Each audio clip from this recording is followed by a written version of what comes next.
Okay, Jayson Gaddis here. I want to share just with the women out there, married women, 3 mistakes you're making when trying to help your struggling husband.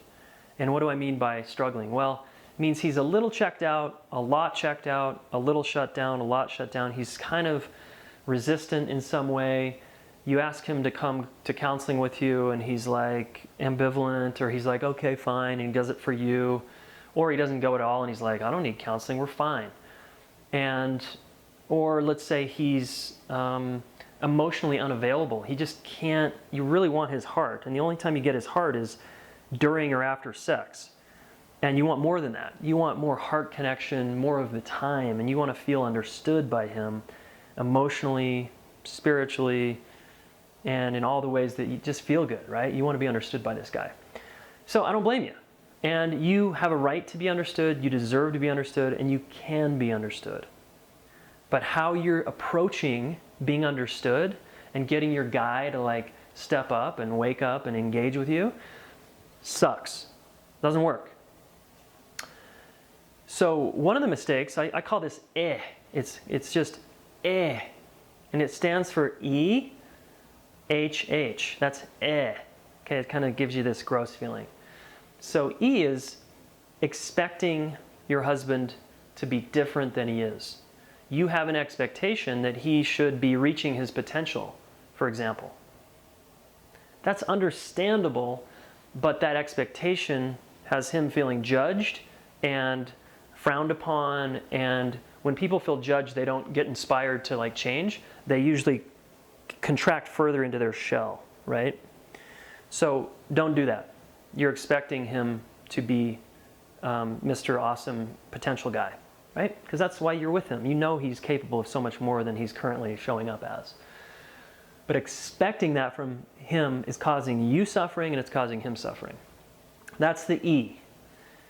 H, this first H, is hoping he's going to change, hoping he reaches his potential, hoping tomorrow he comes around, hoping, right? And the years go by. Oh my God, here we are like 6 years into our marriage and I'm still hoping. So in 2015, do you want to keep hoping he gets it together? No, it's not working. So stop doing that also, right? That's the first And then here's the The last H, right, is trying to help him when he doesn't want help. If he was asking you or a counselor, coach, therapist, mentor, hey, I'm really stuck, can you help me? That's one thing. Or, honey, I'm flailing here in this marriage. Will you help me get my act together? What do you suggest? What do you recommend? What should I do? Who should I go see? Man, I'm really stuck in my life. But because he's so insecure and he already is feeling judged and shameful, he doesn't do that. He's not going to step up and do that. Okay, I was this guy. I know exactly how this dude feels. So EHH isn't going to work. It's That's what you get. When you try to do EHH, you get which is not inspiring at all. Okay, so when you are trying to help someone when they're not asking for help, that sucks. Again, more suffering for me, more suffering for them. It's a recipe for a really conflictual, contracted marriage that eventually will end.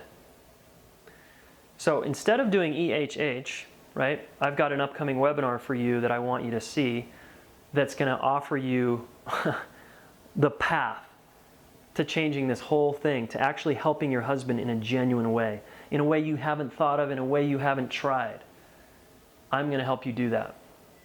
So all you got to do is click the link below, and it's going to take you to a page, and you're going to learn more about what to actually do that will genuinely help this whole mess turn around instead of what you're currently doing.